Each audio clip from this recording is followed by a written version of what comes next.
For our appreciation, punta ngayon tayo sa first quarter. Anong observations mo dito sa nakikita mong first quarter accomplishment report? Based on this first quarter accomplishment report, meron pong dalawang items dito na hindi kasama dun sa allowable confidential expenses under item 4.8 of the Joint Circular 2015-01. Anong ibig sabihin ng hindi allowable? Bawal? Bawal ba?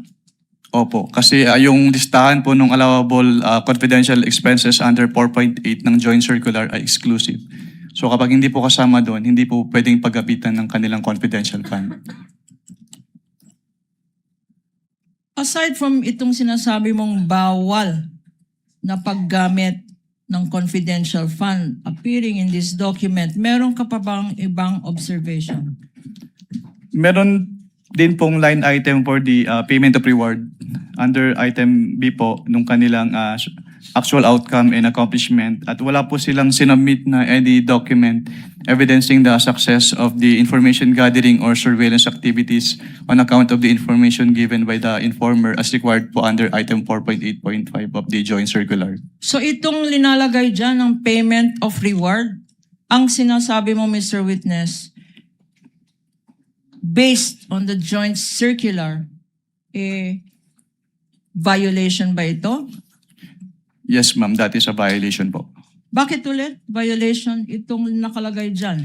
Violation po siya since hindi po siya compliant dun sa conditions ng payment of reward, which is yung dapat meron po siyang supporting document evidencing the success of the information gathering or surveillance activities on account po ng information given by the informer. Sa lahat ng mga liquidation documents na binigay sa'yo or sinubmit sa office ng COA-ICFAO, wala bang any dokumento na nagpapatunay na ang rewards na binigay sa informant ay nag-result ng successful activity? Based on their submissions po, wala po, ma'am. Meron pa bang observation dito?